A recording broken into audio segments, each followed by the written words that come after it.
Sabi ng lalaki sa katabi niyang bata, mukhang ang inaasahan niya ang gagawin ng bata.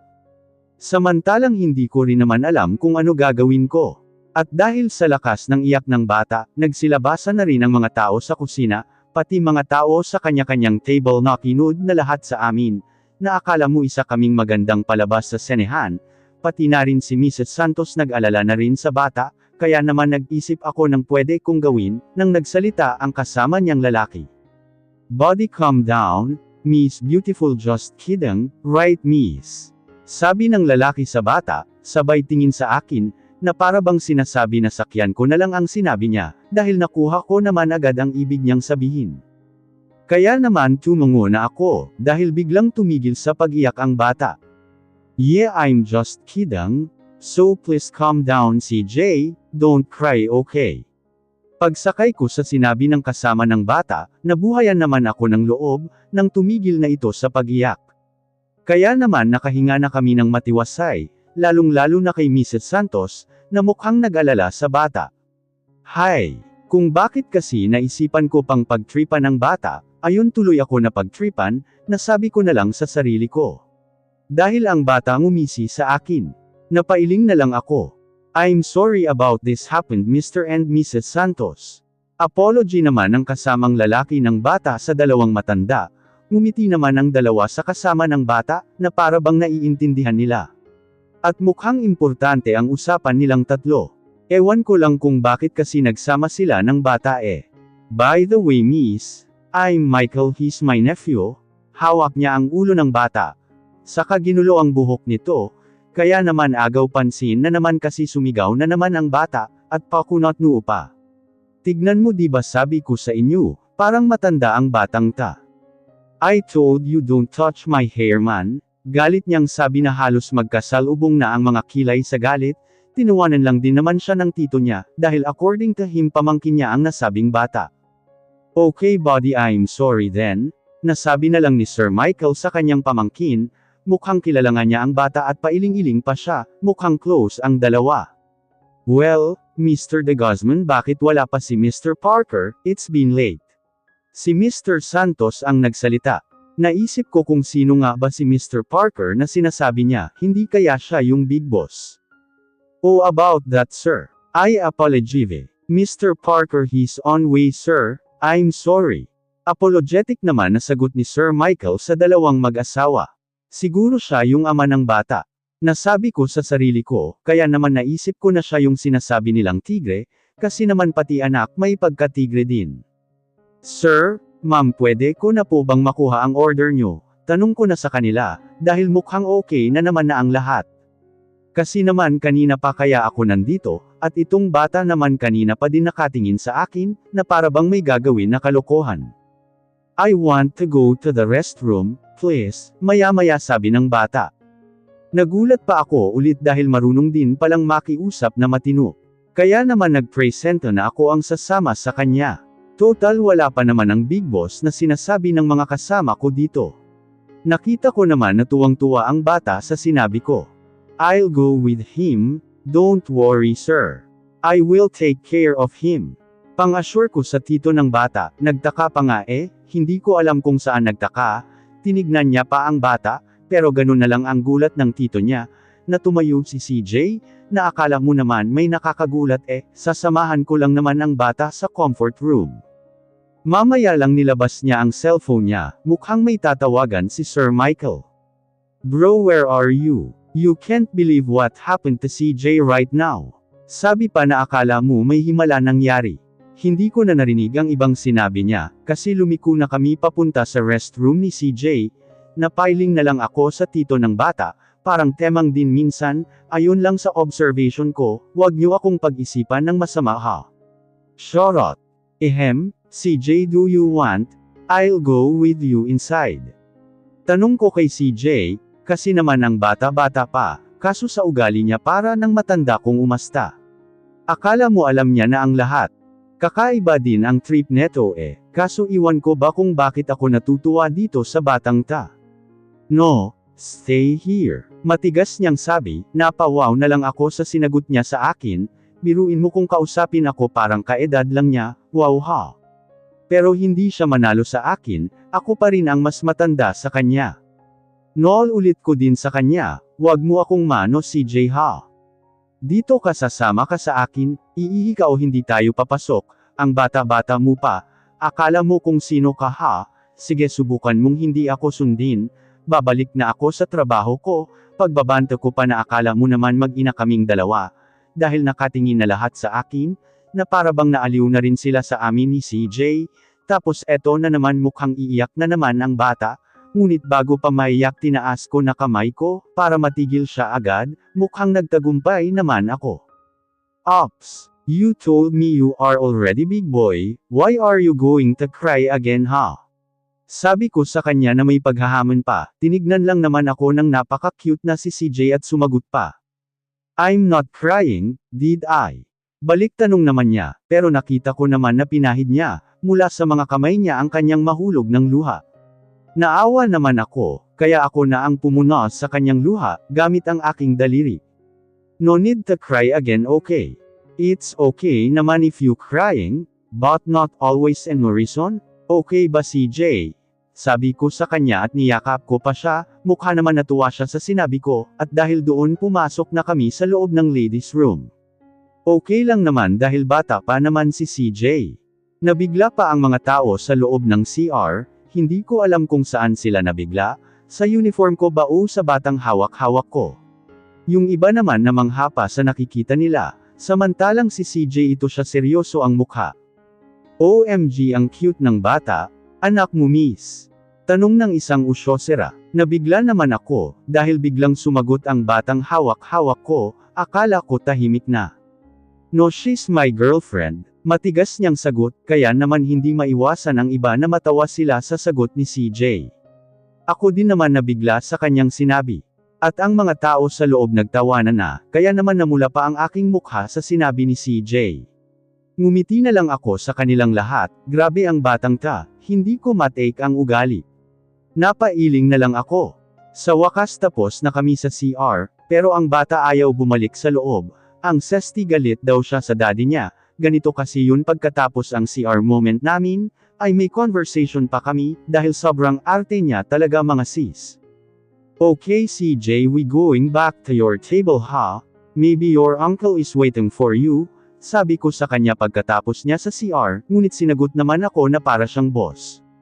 No, I don't want to go back there. I don't want to see them faces, sagot naman sa akin. Akala mo may hinanakit siya sa mga tao, na ayaw daw niyang makita, medyo nalungkot pa ako sa sagot ng bata. Nope CJ, maybe they worry about you. Especially your daddy, because we're too long here already, so let's go okay. Pagpapaintindi ko pa, kahit alam ko naman bata lang siya, ayaw ko naman siyang konsentihin, isa pa ako ang sagot sa batang ta, baka magalit ang ama niya sa akin, kapag hindi ko na ibalik agad ito sa kanilang table. My dad he's never be worry about me. He has always busy his work, he doesn't have time to me as well. May himig na lungkot ang sagot ni CJ sa akin. Para siyang may isip kong magsalita at sumagot sa akin, naawa ako sa kanya, at niyakap ko siya sabay haplos sa kanyang likod. Okay, if you want to stay here, I'll stay with you, but don't say again that your dad doesn't love you or care about you. Because of course, all parents love their children, so don't think that your dad doesn't love you CJ, because he does, sabi ko sa kanya, na para bang sure ako sa sinasabi ko, mukha naman nabenta sa bata ang sinabi ko. Ngunit pansin ko lang, naubusan na ako ng English na baon sa batang ito, Diyos ko naman. Okay stay then, sa haba ng sinabi ko to lang ang sagot sa akin. Naawa naman ako sa kanya kaya pumayag na din ako. Bahala na lang mamaya, total nasa hotel naman kami. Nasaan kaya ang mommy ni CJ? Tanong ko sa sarili ko, alangan naman na tanungin ko ang bata, baliw din ako. CJ, do you understand Tagalog? Maya-maya tanong ko sa kanya, habang naglalakad kami papunta kung saan ako dalhin ng bata, mukha naman kabisado niya ang pasikot-sikot sa loob ng hotel. Yeah, I understand, kunti, but I can't talk properly, why? Sagot naman sa akin, napakunat noon na naman siya, nabuhayan naman ako ng loob, dahil dudugo na ang ilong ko sa kaka-English sa batang tae. Hay salamat naman. Kanina pa kaya ako kumakapasa kaka-English ko sa no. Reklamo ko sa kanya, at ang bata natawa pa siya sa sinabi ko, mukhang naiintindihan nga niya ang Tagalog. At nabigla naman ako, para akong naingkanto sa tawa niya, alam mo yung pakiramdam na mula seryoso na bata, tapos laging galit ang mukha, na akala mo pasan ang buong daigdig, ngayon lumalabas na ang pagkabata niya. Kaya nagpatuloy ako sa kakadaldal ng Tagalog. Kung hindi pa kita tinanong kung nakakaintindi ka ng Tagalog, nako baka maubusan na ako ng tanong sa'yo, kasi naman CJ English yun ha. Ang hirap kaya, magiging pepi na ako kapag nagkataon, dagdag ko pa at humajekik na naman. Tingnan mo tong batang to, akala mo naman naiintindihan niya ako lahat ng sinasabi ko, ngunit napatigil siya sa paglalakad at tiningala ako. What is PP? Maya-maya tanong niya sakin, na akala mo naman ngayon lang niya narinig ang salitang yun. Hindi ko din alam pero tatanungin ko bukas sa kaibigan ko, kung ano ang English ng pipi ha. Matalino yun Biro ko sa tanong niya, mukhang hindi naman ako na-gets, kasi seryoso na naman siya. Okay then, sabi lang niya sa akin, nakaupo na kami ngayon sa isang couch dito sa labas ng hotel, nang may narinig ako na kalusko sa kabilang dulo, ng kinauupuan namin. Alam ko naman na safe dito, kaya binaliwala ko ang kaluskos na yun sa dulo, siguro may naglalaro lang na mga bata. O kaya naman mag-shota ganern. CJ halika na, baka hinihintay na tayo ng daddy at tito mo, saka hindi ka pa kumakain. Naalala ko pala hindi pa siya kumain, medyo late na nakonsensya tuloy ako, kaya hindi pwede na magtagal kami dito. Kailangan ko siyang maibalik sa loob, sa ayaw at gusto niya. Sana naman ngayon makinig siya sa akin. Ngunit tumangala na naman siya sa akin, na may lungkot ang kanyang mga mata. Nahabag naman ang aking damdamin sa mga titig niya. Can I see you again tomorrow? I promise I eat my dinner, but you promise me, you show me tomorrow please, nakikiusap niyang sabi sa akin. Ano pa nga ba ang magagawa ko bata eto na nga ba sinasabi ko. At pumayag naman ako sa gusto ni CJ. Okay, I'll see you tomorrow then, but, pambibitin ko sa kanya, napakunot na naman ang noo sakin, tignan mo ang bilis mag-iba ng mood ng batang ta. But what? Tanong niya, eto na naman parang matanda na naman siya kung magsalita, grabe talaga ang batang ta, pero kaya ko naman siyang sakyan. Pwede ba hapon kasi may work ako saka wag kang parang matanda kung sumagot sa akin, pwede ba yun? Sagot ko na napangiwi pa ako sa kanya, sana naman pumayag para walang problem. Sagot ni CJ sa akin, at nilagay pa ang daliri niya sa kanyang baba, na akala mo nag-iisip pa ha. In fairness talaga sa batang ta, aliw na aliw talaga ako. Ano na ang desisyon mo? Dali na, pakunwari ko naman na excited sa kanyang sagot. Tinignan niya muna ako bago nagsalita, akala mo pinag-isipan mabuti ang isasagot sa akin. Okay but you promise show me in the afternoon or else. Pambibitin din niya sa akin, parang ginaya pa ako kanina ha. Batang ta, pero natuwa naman ako sa inaste niya, hindi naman siya nakaasar nakakatuwa nga Okay master promise, but behave nasabi ko sa kanya at niyakap pa ako, para naman natunaw ang puso ko sa ginawa ni CJ sa akin, dahil hindi ko inasahan na siya ang unang yamakap sa akin. Hindi ko na napigilan ang maluha sa galak, kaya naman gumanti ako ng yakap sa kanya. Hindi ko maintindihan ang sarili ko, dahil masyado malapit ang loob ko sa batang ta. Kahit ngayon lang kami nagkita. Pabalik na kami sa restaurant, kung saan namin iniwan sila Mr. and Mrs. Santos pati ang tito niya, pero wala nang tao doon, maliban lang kay Sir Michael. Nahalata naman na si CJ ang kanyang hinihintay. Habang may katawagan siya sa kanyang cellphone. At nung nakita na kami, lalo na kay CJ ay tumayo siya, at binulsa na ang kanyang cellphone. Andito na pala kayo. Thank you miss sa pagsama kay CJ. Pasalamat niya sa akin, ramdam ko naman ang sincere niyang pasasalamat sa akin. Naku sir, walang anuman, maliit na bagay lang, isa pa mabait naman si CJ, right CJ? Sagot ko sa kanya, sabay sulyap kay CJ, tumungo naman ang bata. At eto na naman ang kanyang tit, parang nabigla na naman sa pamangkin niya, ngunit kalaunan ay ngumisi na naman, may alam talaga ako ng ngisi na ganun hindi ko lang talaga matindaan kung saan at kailan. Okay, let's go CJ. Thank you again miss. Nakangiti nang sabi ni Sir Michael sa akin, at kunin na sana ni Sir Michael ang kamay ni CJ, ngunit mahigpit ang pagkahawak niya sa akin, na akala mo ayaw niyang bitawan ang aking kamay. Nagtaka naman ang kanyang tito, sa inasta ng kanyang pamangkin. At naalala ko kakain pa pala ang bata. Sir, kakain pa daw siya. Kaya ayaw pa niyang umuwi. Nahihiya kong sabi kay Sir Michael, at mukhang nagtaka na naman, puro na lang pagtataka ang mukha nito, kanina pa siya no. Oh really? Mangha pa niyang sagot na akala mo naman may bago sa nangyayari. Yes sir, hindi pa kasi siya kumain kanina, paalala ko sa kanya, dahil mukhang nakalimutan niyang pakainin ang kanyang pamangkin, at pinapaalala ko. Are you sure CJ you want to eat? Tanong niya kay CJ, tignan mo ang taong ta. Tatanungin pa ang bata ano kapag sinabi ng bata na ayaw niyang kumain, edi hindi na rin kakain ganun.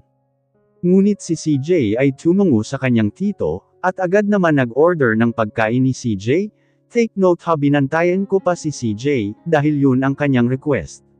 Wala din naman akong nagawa kundi pumayag. At kumain nga ang bata, naubos nga niya ang isang order na chicken potato with cheese, at itong tito niya naman kanina pa manghang-mangha, na akala mo ngayon lang kumain ang bata, at nakanganga pa ang luko. Hindi ko maiwasan ang matuwa sa itsura ni Sir Michael. Hanggang natapos na ni CJ ang pagkain niya, nakanganga pa rin ang tito niya, kaya naman hindi ko napigilan ang sarili ko na magsalita, kasi naman po gabi na, uuwi pa ako. Sir yang bibig niyo po papasok na ang langaw, pabiro kong sabi kay Sir Michael, dahil hanggang ngayon nakabaka pa rin ang bibig niya. Kaya naman si CJ humaghikik ng tawa, at mas mabilis pa sa kabayo tumakbo sa ginawa ng tito niya, na kinuha ang phone at agad na kinuhanan si CJ ewan ko lang kung picture or video, kasi mabilis, parang ayaw ipahalata sa bata ang ginawa niya. Samantala patuloy pa rin naman ang haghikak ni CJ. Nakalabas na kami sa labas ng hotel, papunta na daw sila sa penthouse, pero may hirit pa ang tito ni CJ sa akin. As I remember miss, hindi ko pa alam ang pangalan mo, pwedeng malaman. Nahihiya pa niyang tanong sa akin, sabay lahad ang kamay, ako tuloy yung na-awkward, mukhang mabait naman si Sir Michael.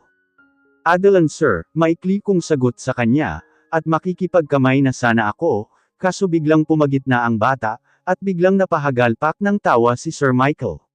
Napailing na lang ako kay CJ.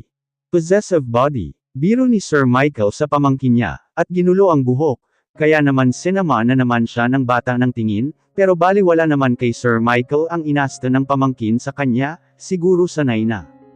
Okay miss, we go ahead, ihahatid na sana kita. Kaso ayaw mo naman, sabi pa sakin. Oo nagpresente siyang ay hatid ako, kaso sabi ko malapit lang naman ang tinutuluyan kong bahay. Okay lang yun sir, malapit lang naman ang tinitirhan ko dito, nahihiya kong sagot sa kanya, hindi nga ako nagkamali katulad din siya ni Miss Tam na mabait. Naalala ko kasi sa kanya si Miss Tam. Okay then, see you when I see you, sagot niya sa akin. Pagtingin ko sa bata malungkot na naman ang mukha, kaya hindi ko napigilan ang aking sarili, at napayakap ako sa kanya. Huwag ka nang malungkot CJ. Magkikita naman tayo bukas, smile na master, pabiro ko pa sa kanya, nung kumalas ako sa yakap, at nagliwanag naman ang mukha agad, kaya naman nakaginhawa na rin ang aking pakiramdam. Pero pansin ko tong kasama namin na lalaki, kanina pa yung mukha niya, puro na lang gulat parang ngayon lang siya nakakita ng ganitong eksena. Sige na CJ babay na, dahil mukhang nawawala sa katinuan ng tito mo, mag-iingat ka dyan.